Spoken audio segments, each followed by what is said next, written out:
Callista Breyer had never imagined herself checking into a luxury hotel in downtown Chicago, especially not for something as high-profile as the Global Sustainability and Biotech Forum.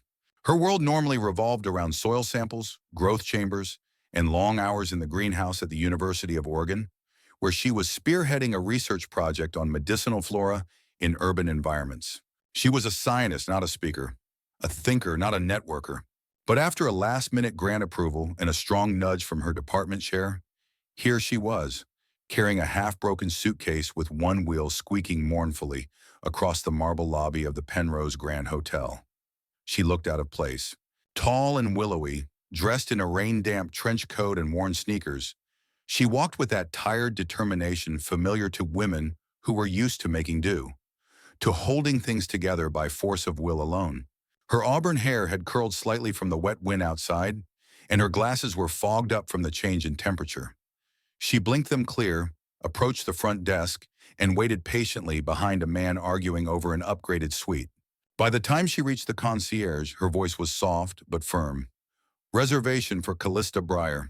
Breyer with a Y. The young man behind the counter, barely older than a college freshman and clearly flustered, scanned his screen, nodded quickly, and handed her a key card. Room 1108. Elevators to your right, Miss Breyer. Thanks, she muttered, rubbing her forehead. Her head ached. Her neck ached. Her spine felt like someone had replaced it with rebar. She didn't question the key. She didn't ask for directions. She just followed the signs, rode the elevator to the 11th floor, and dragged herself down a quiet hallway. Room 1108 was at the very end, tucked between an emergency stairwell and a decorative alcove that held a large porcelain vase filled with dramatically wilted orchids. She barely glanced at it. The keycard reader beeped green, and the door clicked open. She stepped into a spacious suite with floor-to-ceiling windows draped in charcoal curtains. The air smelled faintly of cedarwood and something more expensive. Cologne, maybe. But her brain didn't register it as strange.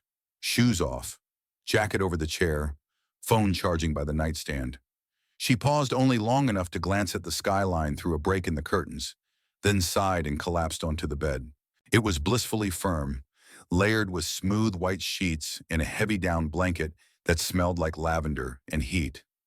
Callista buried herself beneath it like a child hiding from a storm and let her body finally, mercifully, shut down. She didn't see the tailored blazer draped over the arm of the couch. She didn't hear the subtle click of the adjoining bathroom door that had been slightly ajar. She didn't notice the monogrammed travel bag sitting neatly beside the wardrobe, or the fact that there was already a room service menu turned down on the table with a handwritten note in cursive that read, "No meetings before 9 a.m." In her mind, the room was hers, safe, temporary, silent. And so she slept, breathing steadily, oblivious to the fact that room 1108 was already occupied. Thatcher Miles stepped out of the elevator just before 1 a.m., shoulders tight beneath the crisp lines of his designer suit. The late hour did nothing to dull the calculated rhythm of his mind. He had just come from a 4-hour investor dinner that, while lucrative, had tested the very limits of his patience. Handshakes, veiled threats, forced smiles. It was all theater. Necessary but exhausting. What he craved now was silence, scotch, a shower, a room that smelled like nothing. He moved down the hallway of the Penrose Grand with precise steps, his suitcase wheels humming softly over the carpet. His phone vibrated in his pocket. A final text from his COO. Numbers are in. Q4 projections beat expectations. We're green across the board. Thatcher didn't smile. He rarely did. Success didn't surprise him. He built his empire on anticipating problems, solving them faster than they could root. Emotion wasn't a luxury he afforded himself. Not anymore. He slipped the phone back into his pocket and slid the key card into the door of room 1108. The room was dim, lit only by the faint glow of the skyline, seeping through the cracks in the curtains. He entered without a second thought, setting his bag neatly by the door, loosening his tie as he moved toward the minibar. He had memorized the layout of this suite from too many nights spent in the exact same hotel during mergers, summits, and board retreats. Familiarity for a man like Thatcher was rare and therefore priceless. But something felt off. He froze mid-step. The air held a scent that wasn't his cologne. Something softer, floral. Not synthetic like perfume, but natural. clean. He turned his head slowly, scanning the room. The first thing he noticed was the jacket thrown haphazardly over the velvet chair in the corner. Then the shoes, small, worn-out sneakers positioned beside the bed. The bed. There was someone in it. Blanket pulled high. Only the top of a woman's head was visible. Dark auburn curls scattered across the pillow like spilled ink. He blinked once, then again, as if trying to make sense of the image. This wasn't a hallucination. Someone was sleeping in his bed. Thatcher reached for his phone, ready to call security. He wasn't in the habit of entertaining strange women in his room. He barely entertained people at all. But as his hand hovered over the screen, he hesitated. The rise and fall of her shoulders beneath the blanket was slow, steady. She wasn't posing or waiting. She was genuinely, deeply asleep, vulnerable, unaware. His jaw tightened. Something was clearly wrong. Hotels didn't just give out access to occupied rooms. Had someone from the staff screwed up? Or was she here for something else? He stepped closer, quietly. There was no panic in her breathing. She looked peaceful, fragile even. She had kicked off the blanket slightly, revealing the hem of her trousers and one bare ankle. There was nothing calculated about her presence. No seduction, no performance. Just exhaustion. Her phone was charging on the nightstand.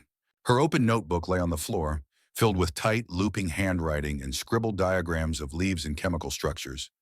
He crouched and picked it up, curiosity getting the better of him. Her name was written at the top of the page, Callista Breyer. The name struck him as vaguely familiar, though he couldn't place it. The sketches were botanical in nature, cellular breakdowns of plant tissue, notations about chloroplast behavior under artificial light. Not the sort of reading material one expected from someone crashing into a CEO's suite by accident. Thatcher exhaled slowly. Whoever she wasn't dangerous. She was simply lost. He could wake her, humiliate her, send her stumbling back through the hotel in the middle of the night. But something about her presence, so unguarded, so unconcerned with appearances, stopped him. She looked like she hadn't slept in days. Maybe she hadn't. He straightened, tossed his blazer onto the couch, and walked toward the minibar. Poured himself a glass of scotch. Then with a sigh, he sank onto the sofa and stretched out, drink in hand. It wasn't worth the fight. It wasn't even worth the phone call. Whoever she was, she'd be gone by morning. But sleep didn't come. He lay there listening to her breathing, wondering what kind of person wandered into the wrong hotel room and fell asleep like they belonged there. Wondering why it didn't feel as wrong as it should. Wondering why her name, her scent, her soft presence in his carefully ordered world was suddenly the only thing his restless mind wanted to hold on to. The morning sunlight pierced through the edge of the blackout curtains, painting a soft gold line across the white duvet. Callista stirred, still caught in the thick, warm fog of sleep. Her body ached in a way that told her she'd finally rested properly after days of stress, travel, and insomnia. She stretched slowly, letting her limbs uncurl, the blanket falling away from her shoulder as she blinked at the unfamiliar ceiling. The light fixture wasn't hers. The texture of the sheets wasn't the standard-issue hotel cotton she was used to. Something felt expensive. Then she noticed the smell, woodsy, crisp, undeniably masculine. And she wasn't alone.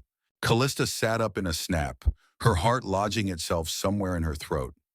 Standing by the minibar, holding a ceramic coffee cup with one hand and adjusting the cuffs of his watch with the other, was a man. A man she didn't know, shirtless, calm. Watching her, her first instinct was to scream. She froze instead, eyes wide, chest rising and falling too fast. The man didn't look startled by her reaction. In fact, he looked maddeningly composed. "You're in the wrong room," he said matter-of-factly, sipping from his cup without breaking eye contact. What?" Her voice cracked. "No, this is room 1108. They gave me this key at the desk." "You're in the right number," he replied, setting the cup down on the counter. "Just not your room." She whipped her head around, taking in the room now with new eyes. There at the foot of the bed was a sleek monogrammed duffel bag. On the chair, a carefully folded blazer. Her breath caught. She hadn't even noticed last night. Her exhaustion had turned her into a zombie. She hadn't registered a thing. "Oh my God," she groaned, dragging her hands over her face in horror. "I am so sorry. I swear I didn't." This wasn't... I thought it was mine. The man crossed his arms, watching her with what looked like bemused curiosity more than anger. His expression was unreadable, but not hostile. You looked pretty settled in. I was exhausted. I just flew in last night. I barely noticed the room, let alone who it might belong to. Clearly, he leaned back against the counter. You fell asleep, wrapped up like a burrito and snored for at least 2 hours? Impressive, really. She buried her face in her hands, mortified. Her cheeks burned. This is the worst day of my life. It could be worse, he said coolly. You could have woken up to someone less polite. Callista's head snapped up, a defensive edge to her voice. You're making jokes? I broke into your hotel room. He shrugged. You didn't break in. The hotel made a mistake, though I'll admit it's not a common one. I'm going to the front desk, she muttered, sliding off the bed and gathering her things with clumsy urgency. Her jacket was crumpled in the corner. Her phone was on the charger next to his watch. As she reached for it, her fingers brushed his hand. The contact was fleeting, but the warmth of it ran up her arm like a current. She pulled away quickly, but not before seeing something flicker in his eyes. A brief shift. Like recognition? He didn't speak again until she was halfway to the door, clutching her shoes, her coat half on. Callista, he said suddenly. She turned, stunned. How do you know my name? He pointed at her notebook on the nightstand, open to a page filled with diagrams. Her name was scribbled across the top corner. Botanical researcher, University of Oregon. You talk in your sleep, by the way. Oh, God, she mumbled again, backing toward the door. This never happened. If that helps you sleep better tonight. She paused at the threshold, one hand on the doorframe, one foot in the hallway. Curiosity edged out her humiliation for a moment. And who are you? He didn't smile, but the corners of his mouth twitched. Thatcher Miles. The name landed with an audible mental thud. She recognized it instantly. CEO of Meridian Biotech, one of the keynote speakers at the very conference she was attending. Billionaire, reclusive genius, and she just slept in his bed. Callista stood frozen, shoes dangling in one hand, her brain catching up to the situation with the slow horror of hindsight. Oh no, she whispered. Thatcher raised an eyebrow, clearly enjoying the moment far more than she was. It's all right. Happens all the time. No, it doesn't, she said, stepping into the hallway with the last of her dignity. Not to normal people. He didn't follow her. Just watched the door click shut, the corners of his lips curving ever so slightly, as if he'd just witnessed the beginning of something very interesting. And for the first time in a long while, Thatcher Miles didn't feel entirely alone in the world. Callista spent the rest of the morning spiraling between mortification and disbelief. After leaving room 1108, she marched straight to the front desk, red-faced and rattled, where the manager nearly dropped his clipboard upon realizing the mistake. He apologized profusely, offering her a complimentary suite, a voucher for breakfast, and an upgraded view, as if that might somehow erase the fact that she had accidentally spent the night in the bed of one of the most powerful men in biotech. She accepted the key to her new room in silence, eyes downcast, clutching her things like armor as she fled the lobby before someone could recognize her. In the quiet of her new suite, she stood at the window, watching the sun break through a curtain of clouds over Lake Michigan. Her reflection stared back at her in the glass. Frazzled hair, dark circles, a woman who had made what was possibly the most awkward first impression in professional history. She should have been preparing for her presentation that afternoon, rehearsing her talking points about sustainable botanical development and plant-based immunotherapy trials. Instead, her mind kept playing the same scene over and over. Thatcher Miles, shirtless and impassive, sipping coffee like a Roman god, announcing with maddening calm that she was in the wrong room. And then there was the moment he'd said her name, not with condescension or irritation, but with a certain familiarity. Like he had been curious, amused even. She tried to shake the thought. It didn't matter. She would stay focused, do her job, and pretend the incident had never happened. But fate, as usual, had other plans. The conference hall was buzzing with quiet excitement by the time she arrived. The air smelled of fresh brewed coffee, polished steel, and expensive perfumes. People mingled in clusters, name tags flashing, lanyards swinging. She found her assigned seat near the back, tucked between two postdocs from a Scandinavian lab. Her palms were clammy. She tapped her foot beneath the table, glancing nervously toward the stage. Then she heard his name announced over the microphone. Please welcome the keynote speaker for this morning's session, CEO of Meridian Biotech, Mr. Thatcher Miles. The hall erupted into polite applause as Thatcher strode onto the stage. Tailored suit flawless, expression composed. He carried no notes. He didn't need them. His voice, deep and precise, echoed easily through the auditorium. He spoke about harnessing nature's architecture to rebuild a broken pharmaceutical system, about restoring balance through innovation, about trusting ecosystems instead of exploiting them. He didn't read from slides or statistics. He spoke like a man who believed what he was saying, and it made people listen. Callista sat frozen, heart thudding against her ribs, watching him speak with the same controlled confidence he had shown in that hotel room. But this version of him was even more intimidating, an intellect wrapped in ice. Until mid-sentence, his gaze swept the audience and landed on her. He didn't pause, not even a flicker of hesitation. But the glance lingered just long enough to make her breath hitch. When the Q&A began, she kept her eyes firmly on her notebook, silently praying not to be noticed. It didn't work. You, he said, pointing toward the back. The researcher from Oregon. Breyer, isn't it? What's your take on the viability of integrating live plant systems into urban pharma production? Callista's stomach dropped. Heads turned. A few people glanced her way with curiosity, a couple with envy. She stood, smoothing her blazer, clearing her throat as she tried to gather her wits. In theory, it's viable. In practice, it requires a redefinition of how we think about manufacturing environments. Plants need care, stability. A factory can't just become a greenhouse without accepting that it has to live and breathe. Thatcher tilted his head slightly, the faintest hint of a smile ghosting his lips. Well said. She sat down quickly, ears burning, aware that every inch of her body was trembling. The rest of the session passed in a blur. Later that afternoon, as she reviewed her notes in one of the lounge areas near the vendor booths, she felt a shadow fall across her table. She looked up, and there he was. Thatcher stood with his hands in his coat pockets, expression unreadable, but far from indifferent. Still sleeping in strangers' rooms, Miss Breyer? She groaned, dropping her pen. You're not going to let that go, are you? I don't believe I'm required to. It's the most interesting thing that's happened to me this quarter. She narrowed her eyes at him. You're enjoying this. A little, he admitted, but mostly I'm curious. About? You. His gaze didn't waver. You walked into a suite, passed a $6,000 travel bag, and collapsed into bed without even noticing the difference. You work in an obscure but emerging field. Your notes are meticulous. Your theories are grounded.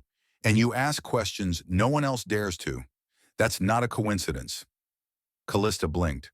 She had no idea whether he was complimenting her or interrogating her. I've reviewed your work, he continued.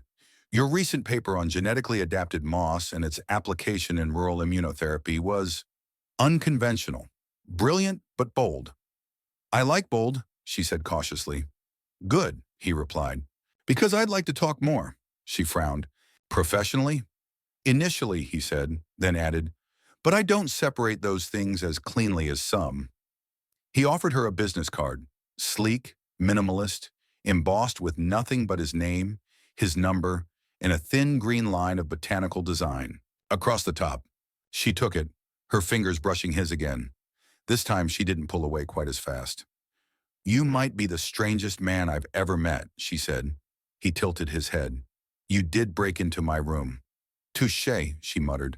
And just like that, the tone between them shifted, from awkward strangers to something more curious, more electric. Something neither of them could name, but both of them felt. A spark, unexpected and undeniable, igniting quietly in the crowded, sterile atmosphere of a biotech conference. In the days that followed the conference, what had started as a strange twist of fate evolved into something much harder to define. Callista and Thatcher kept finding each other, not through accident anymore, but by deliberate proximity. They met in the quiet corners between seminars, exchanged dry commentary on panelists, and lingered over late-night coffees in the hotel's dimly lit cafe long after most of the attendees had gone upstairs. The professional facade that each had so carefully constructed began to show subtle cracks, not from pressure, but from curiosity. Thatcher was different when they were alone. The man who stood before crowds and commanded rooms with ice-cool composure was not the same one who sat across from her in a booth, rolling a glass between his fingers while listening to her describe the cellular structure of chlorophyll. He listened intently, interrupted only to ask questions that were neither condescending nor performative. She came to recognize the way his brow twitched ever so slightly when he was amused, and the way his silence deepened when something she said challenged his worldview. He told her stories in return, not the glossy ones found in business magazines or investor profiles, but the kind that weren't meant for print.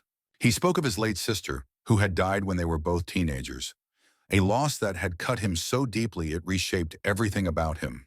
He told her about the early days of Meridian Biotech, when he'd slept under his lab bench and begged for grant funding with little more than his ambition to sell. He admitted almost reluctantly how success had isolated him rather than fulfilled him. Callista, for her part, was not intimidated by his wealth or reputation. She pushed back when she disagreed, made him laugh when he least expected it, and held her ground in ways no one else around him dared to. She told him about growing up in a tiny Oregon town where books and backyard soil had been her only teachers, about being raised by a mother who spent more time at community protests than at home, and how that had given her a fierce belief in building systems that healed, not harmed. She spoke of her failures as much as her successes, her voice always steady, her conviction clear. One evening, after a particularly tense panel where her work had been subtly undermined by a well-known industry skeptic, Thatcher found her pacing the hotel's rooftop terrace. The city lights glimmered below them like a sea of fireflies. She was fuming, her hair whipping in the wind, her hands shoved into the pockets of her coat.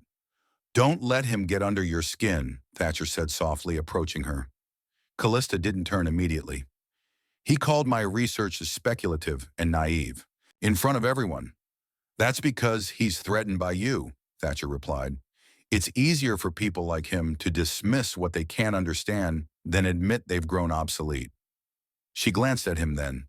"You say that like you've seen it before." He smiled faintly. "I've been him. I know exactly how that kind of fear smells." She exhaled a shaky breath. "Sometimes I think no matter how hard I work, how much evidence I gather, there's always going to be someone who looks at me and sees a girl playing scientist." "I don't," Thatcher said quietly. That time she did turn to face him. His expression was earnest, unguarded.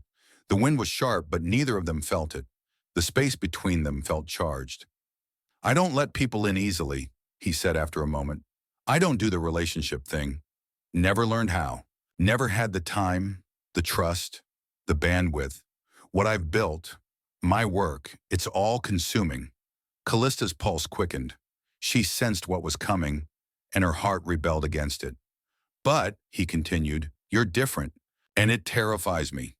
She took a step back, her throat tightening. "Then stop letting me almost matter." His breath caught slightly at her words. She didn't say it with accusation, but with the kind of honesty that didn't need to be softened.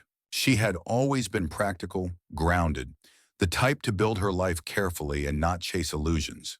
But Thatcher was not an illusion. He was real, brilliant, difficult, emotionally walled off, but real. And if he wasn't willing to offer her more than fragments, then she wouldn't accept the pieces. She walked away that night without waiting for a reply. The next morning, she flew back to Portland ahead of schedule. Her suitcase rattled as she crossed the terminal, her heart thudding with disappointment and an ache she couldn't quite explain. She buried herself in her lab, diving into research with ferocity, refusing to think about him. But she carried him with her still, in the way she sipped her coffee slowly now, in the way she caught herself watching the rain hit the glass with a quiet kind of longing. What she didn't know, what she couldn't know, was that Thatcher watched her leave from his hotel window, that he stood in the same spot for nearly an hour, trying to convince himself that letting her go was the wise thing, the safe thing. But the moment her plane took off, he felt a silence descend over him that had nothing to do with the noise of the city. It was the silence of absence, of regret, and it was louder than anything he'd ever built. Back in Portland, the rhythm of Callista's life resumed, but nothing about it felt quite the same. The streets were wet with late winter rain, the sidewalks flanked with moss and leaf litter, and the air carried the clean scent of pine and petrichor. Her lab was just as she had left it, organized chaos, a blend of dried plants, test tubes, and neatly labeled petri dishes stacked like dominoes. Her team greeted her return with excitement, unaware of the quiet storm she carried inside. She dove into her research with renewed purpose, convincing herself that immersion in work would drown out the ache of walking away from something she hadn't dared to want in the first place. She spent hours surrounded by fluorescent lights and botanical samples, refining the new strain of genetically enhanced moss she'd been cultivating for low-cost vaccine delivery. Her research was gaining momentum. The results were promising. She had even been contacted by a prestigious medical journal interested in publishing her findings. Everything she had dreamed of as a young student seemed finally within reach. And yet each breakthrough was accompanied by an echo, a phantom presence beside her, a voice in her mind questioning her assumptions, challenging her formulas, watching her with eyes that were cool and stormy and impossibly focused. Thatcher haunted her, not in the way of a missed opportunity or a romantic fling, but in the way that a pivot point in one's life lingers. She hated herself for checking her phone more than once, hoping for a message that never came. He hadn't reached out, not even a curt apology or an attempt to explain himself. And that, more than anything, proved her right. He wasn't capable of the kind of connection she needed. He had walls too thick, wounds too old, and a life so carefully controlled that the idea of letting someone in terrified him to the point of paralysis. But what she didn't know, what she couldn't see, was that while she buried herself in the safety of scientific data, Thatcher was unraveling in ways he didn't understand. He hadn't planned on flying to Portland. He hadn't told his staff, hadn't prepared an excuse, hadn't scheduled a meeting he could use as a cover. He just did it.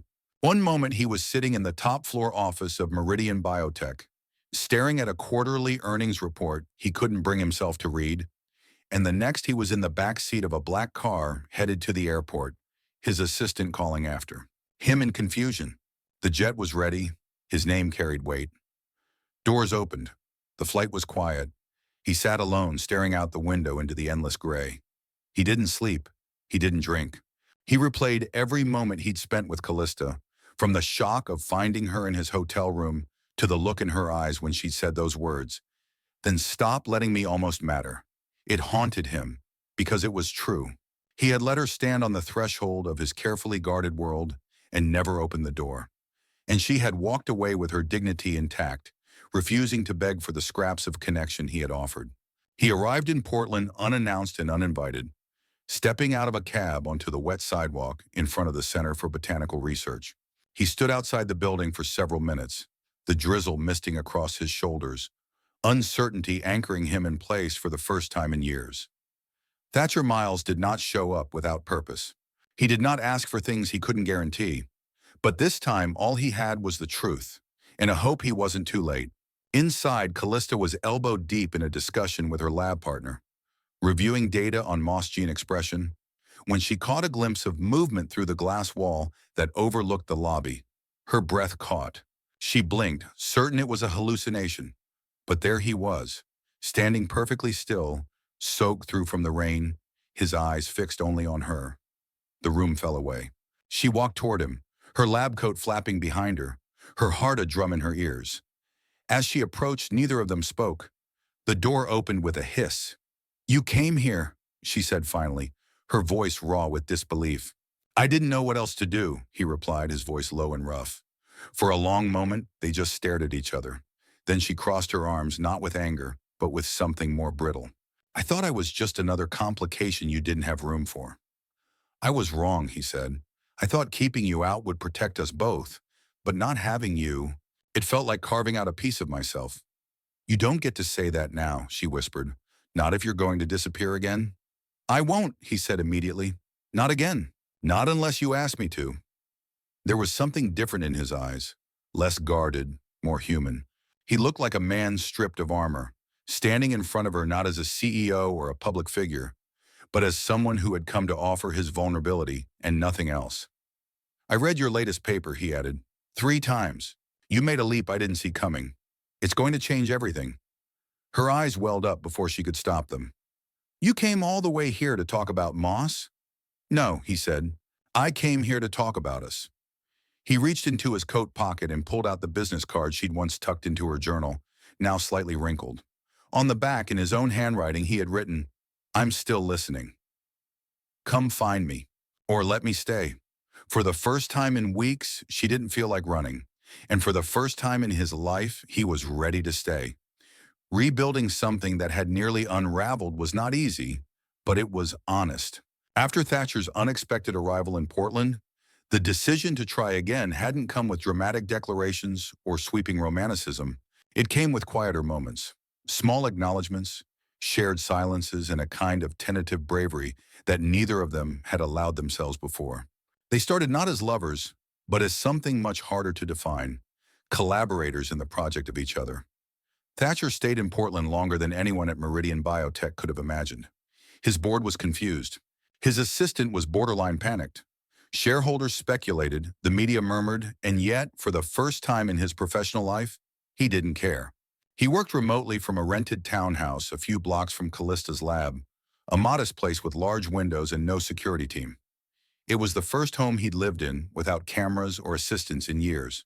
He spent his mornings walking in the rain with coffee from a local cafe, and his afternoons at her side, not hovering or distracting, but present, engaged. She was still running her team, still buried in spreadsheets and samples. But now there was someone there when she looked up, and he always looked back. In the lab, Callista was relentless. Her work was at a critical stage. The moss strain they'd engineered showed unprecedented levels of immunoreactivity when bonded with certain proteins. If the trials held, they were on the cusp of creating a plant-based immune stabilizer that could be replicated and distributed at a fraction of the cost of traditional vaccines.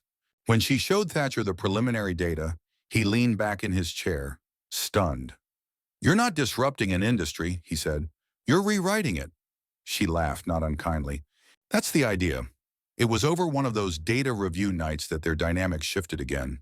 They were sitting at her kitchen table, surrounded by papers and half-eaten Thai takeout, when she leaned back, stretching her arms over her head. Her sweatshirt rose slightly, revealing a narrow line of skin at her hip. It was unintentional, casual, yet it struck him harder than any boardroom ambush he'd ever faced. She caught his stare and held it. "What are you thinking?" she asked, her voice soft but steady. "I'm thinking," he replied carefully, "that I'm in love with someone who terrifies me in all the right ways." She blinked, lips parting, her breath catching just slightly. "That sounds like a terrible investment." He smiled. "The best ones usually are." She reached across the table, took his hand, and didn't let go. From then on, their relationship existed not in some fantasy bubble, but in the daily texture of real life. They fought sometimes, about time, about control, about whose voice was louder in the room. But they also laughed, deep, ridiculous laughter that came out of nowhere. They cooked badly and burned toast and argued over jazz versus indie folk music. He fell asleep with his head on her lap while she read scientific journals aloud to him. She learned to decode his silences not as rejection, but as thought. And he began to speak his truths without being asked. There were sacrifices, of course. Thatcher let go of certain meetings, delegated more, and canceled a high-profile keynote in Berlin because Callista's trial had hit a delicate phase. She insisted on working through the final review process for the paper without any help from his PR team. "This is my work," she told him one night. "Not yours. I need to know it stands on its own." He nodded. "I want that too." They understood each other in ways that had nothing to do with background or income or social standing. They were aligned not in identity, but in purpose. They both carried trauma quietly, wore control like armor, and built walls around their most vulnerable selves. But where once they had kept everyone at a distance, now they chose to let each other in, even on the hard days. One Friday afternoon, while the rain misted against her lab's skylights, Callista received an email with the subject line, "Accepted for publication, The Lancet." She stared at it for a long time before clicking. It was real. The years of failure, rejections, the quiet nights spent questioning her own competence, all of it had led to this. The world was going to read her work, and it would change everything. She walked home in a daze. When she stepped into Thatcher's place, he was standing at the kitchen island, chopping herbs, wearing reading glasses and a t-shirt that said, "Ask me about synthetic proteins." Without saying a word, she walked straight to him, took his face in her hands and kissed him. "Is this about the moss?" he asked when she finally pulled back. She nodded, tears welling up. "It's about all of it." That night, they didn't go out. They stayed in, danced barefoot on the cold kitchen tiles to the sound of Nina Simone, and made love like it wasn't the first time, but the only time. Later, lying in the afterglow, his arm wrapped tightly around her waist, she whispered into the dark, "I used to think I had to prove I was worth something before anyone would stay." "You never had to prove it," he said, brushing his lips against her hair. "You just had to find someone who already knew." And just like that, the girl who had once stumbled into the wrong hotel room and the man who had spent his life surrounded by empty spaces found themselves sharing something they never expected. A.B. Murray, future. One built not on perfection but on choice, on truth, on the quiet, powerful decision to stay. Exactly 1 year after Callista had accidentally wandered into room 1108 at the Penrose Grand Hotel, she stood in front of the very same door, this time with purpose. The hallway looked just as it had then. Muted gold wallpaper, subtle lighting, thick carpet absorbing her steps. But everything else was different. She wasn't the same woman who had sleepwalked into someone else's life. She was no longer defined by uncertainty or shrinking under the weight of doubt. She had published, spoken, built a team, and helped rewrite how sustainable medicine could be delivered to some of the most neglected regions of the world. And she had done it not alone, but alongside someone who once claimed he didn't know how to love. In her hand was a room key, this one handed to her with a conspiratorial smile by the hotel's manager, who had clearly been instructed by Thatcher himself. Her fingers hesitated at the handle. She could hear soft jazz playing through the door, muffled by the heavy wood. Her pulse quickened, not from nerves, but from the warm anticipation that came with knowing something beautiful waited for her on the other side. She pushed the door open and inhaled. The lights had been dimmed, just enough to cast a golden glow across the space. Candles flickered on the dresser and windowsills, their flames reflecting in the tall glass panes that overlooked the city skyline. The bed, immaculate and inviting, was covered in wildflowers.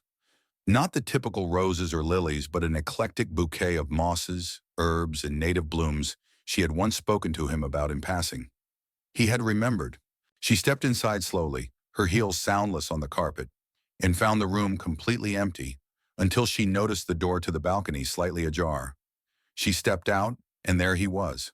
Thatcher stood leaning against the railing, dressed in a charcoal gray suit without a tie, the top buttons of his shirt open, his dark hair slightly tousled by the breeze.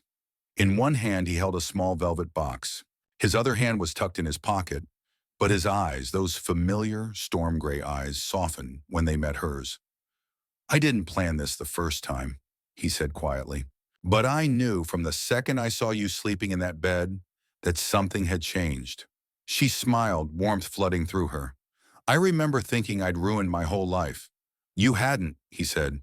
"You'd walked into it." He turned toward her, then slowly sank to one knee, opening the box to reveal a ring unlike any she had ever seen. It was simple, elegant, a twisted band of platinum and gold, framing a small oval stone that shimmered green in the light. Not a diamond, but something older, organic, moss-colored, a piece of earth, just like her. "I built companies, Callista. I wrote algorithms, closed deals, changed markets. But nothing I ever did made sense until I met you. You didn't just challenge me, you changed me. You made me see the world not as something to conquer, but something to protect. And you taught me that love isn't a distraction from purpose. It's part of it." She knelt with him, eyes glassy with tears, her hand already reaching for his. "So I'm asking you," he said, voice barely more than a breath, "to stay in the room you were always meant to find. Will you marry me?" She didn't need time. She didn't need words. She just nodded and then laughed through the tears as she whispered, "Yes, of course I will. I already have." He slid the ring onto her finger, then pulled her into his arms as the city lights glowed behind them. Their kiss wasn't fireworks. It was anchoring, steady, the meeting of two people who had finally stopped running and decided to build. The months that followed moved fast. Callista accepted a joint appointment as co-director of a new initiative at Meridian Biotech, One focused entirely on plant-based medical research, conservation-centered technology, and equity in global health. She kept her lab in Portland but spent more and more time in the city, and by spring, they had purchased a home just outside the noise, a converted greenhouse with living walls, a rooftop garden, and a kitchen that flooded with sunlight. Their wedding wasn't televised. It wasn't a gala or spectacle. It was held in a botanical garden at dusk, surrounded by people who understood them, their teams, their mentors, their closest friends. The vows were handwritten, imperfect, intimate. Thatcher spoke about finding her in the quiet, about learning that vulnerability wasn't a weakness but a gift. Callista, voice steady, told him she had never believed in fate until she walked into the wrong room and found the right life.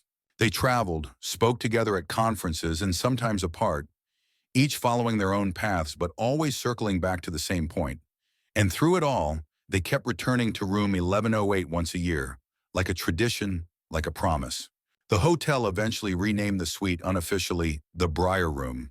No one else ever booked it without someone asking, "Have you heard the story?" In time, they became more than professionals, more than lovers. They became partners in a legacy, in a movement.